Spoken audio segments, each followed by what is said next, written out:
মালদা মুর্শিদাবাদের আমের খ্যাতি বিশ্বজোড়া। আমের ভ্যারাইটি এবং স্বাদ গন্ধ দেশ বিদেশের আম রসিকদের বিস্মিত করে।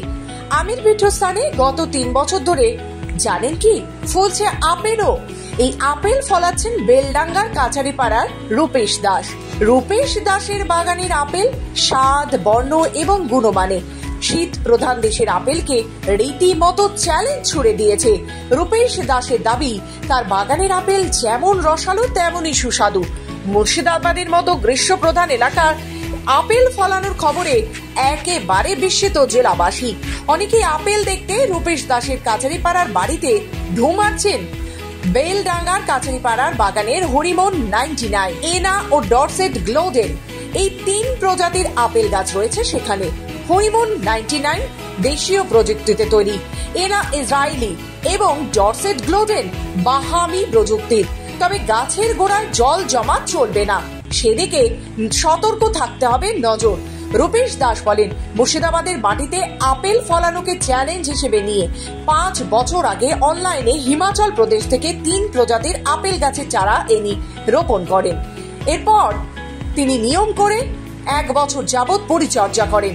2 বছর পর থেকে আপেলের ফলন শুরু হয়। তিনি বলেন, সঠিক পরিচর্যা পেলে এই 3 প্রজাতির আপেল ভালো ফলন দেয়। এখানকার আবহাওয়ায় আপেলের 3টি ভ্যারাইটি খাপ খাইয়ে নিয়েছে, ফলে তীব্র গরমে 40 থেকে 45 ডিগ্রি সেলসিয়াস তাপমাত্রায় সতেজ রয়েছে। গরম আবহাওয়ায় কিভাবে আপেল ফলন পাওয়া সম্ভব, এ বিষয়ে রূপেশ বাবু জানান, ফলন ভালো পেতে হলে প্রুনিং ও চিলিং পিরিয়ড, এই 2টি বিষয় জরুরি। ফুল আসার জন্য চিলিং পিরিয়ডের প্রয়োজন। এক্ষেত্রে 50 থেকে 100 ঘন্টা তাপমাত্রা রাখতে হবে 7 থেকে 10 ডিগ্রি সেলসিয়াসের মধ্যে। অন্যদিকে প্রুনিং বা গাছের ডাল ছেঁটে ফেলা অত্যন্ত গুরুত্বপূর্ণ একটি বিষয়। উন্নত মানের ফলন পাওয়ার ক্ষেত্রে এই 2টি ভীষণ জরুরি। যেহেতু চারা গাছ লাগানোর 2 বছর পর থেকে ফলন শুরু হয়, তাই ডিসেম্বর-জানুয়ারি মাস চিলিং পিরিয়ড হিসেব করেই নভেম্বর মাসের শেষ থেকে ডিসেম্বর মাসের প্রথম সপ্তাহের মধ্যে চারা লাগানোর উপযুক্ত সময়। আমি বলবো, আপেল গাছকে যদি আপনি বাঁচাতে পারেন তাহলে ফল দেবেই। আর পরিচর্যা খুব বেশি আহামরি নয়, শুধু দেখতে হবে যে গরমকালে খুব বেশি আপনার ড্রাই না হয়ে যায় মাটি। দ্বিতীয় নম্বর হচ্ছে আপনার যেন জল না জমে বর্ষায়, এরকম আপনি যে একটা মাটি যদি আপনি চুজ করেন তাহলে আপনার সমস্যা হবে না, মানে গাছ আপনার বেঁচে থাকবে। আর মাঝে মাঝে একটু ফাঙ্গিসাইড মারবেন। কীটনাশক তো সব গাছেই মোটামুটি বছরে 1-2 বার দিতেই হয়। এবার আপনারা কী করবেন, যেটা হচ্ছে আপনারা যদি লাগাতে চান 3 রকম গাছই লাগাবেন, এইচআরএমএন, অ্যানা আর ডরসেট গোল্ডেন। 3 রকম লাগালে জেনে রাখবেন, আপনার যখন 3টেই লাগাচ্ছেন তাতে হবে কি আপনার ফুড কোয়ালিটি বা ফুড মানে প্রোডাকশনটা খুব ভালো হয়, মানে ফুড সেটিং ভালো হয় এবং ফুডের যে কোয়ালিটি সেটাও বেড়ে যায়। আপনি যদি দেখেন, আমার কিন্তু 3 রকম 3 প্রজাতির গাছ আছে। যেমন এটা আছে আপনার এইচআরএমএন আছে, এটা যখন অ্যানা, ওদিকে ডরসেট গোল্ডেন, 3টে লাগিয়েছি। ক্রস পলিনেশন হলে কি হয় কি আপনার ফুড সেটটা খুব ভালো হয়, খুবই ভালো হয় এবং এত সুন্দর ফুড সেট হয় যে মানে কল্পনার বাইরে। সেই দেখুন, পরে হয়তো ঝরে পড়ে গেল, সেটা আমাদের নিচে দোষ হতে পারে বা প্রাকৃতিক কারণ হতে পারে। অনেক সময় দেখা গেল খুব রোদ পড়ছে, হঠাৎ করে বৃষ্টি এলো বা কোনো পোকার অ্যাটাক হলো, সেটা হতে পারে। 3 রকম লাগালেই আপনার মোটামুটি ফুড সেটটা ভালো হবে। এবার ফুড সেট যখন হয়ে গেল, আপনি মাইক্রোনিউট্রিয়েন্টস থেকে শুরু করে যেমন হচ্ছে এনপিকে, ক্যালসিয়াম, বোরন, এগুলো আপনাকে কিন্তু মোটামুটি ঠিক টাইম মতন আপনাকে দিতে হবে।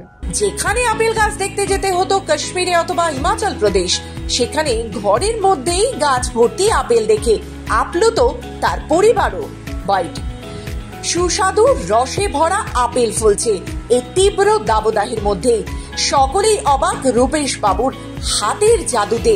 সত্যি তাক লেগে যাচ্ছে বঙ্গবাসীর। একবার নয়, পরপর 3 বছর ও আপেল ফলিয়েছে।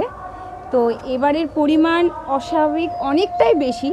তো ভালো তো লাগছেই, কারণ এই মাটিতে এই আবহাওয়ায় যে এইরকমভাবে মানে অফুরন্ত যাকে বলে, গাছে একদম থোকায় হয়ে আছে, একটা নয়।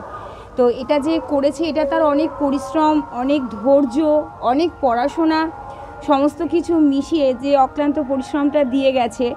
তিনি পেশায় অবশ্যই তিনি শিক্ষক, কিন্তু পেশার সাথে যে নেশাটাকেও সমানভাবে তাল মিলিয়ে যে চলা যায়, এটা কিন্তু একটা বড় অনুপ্রেরণা, সেটা আমাদের কাছেও।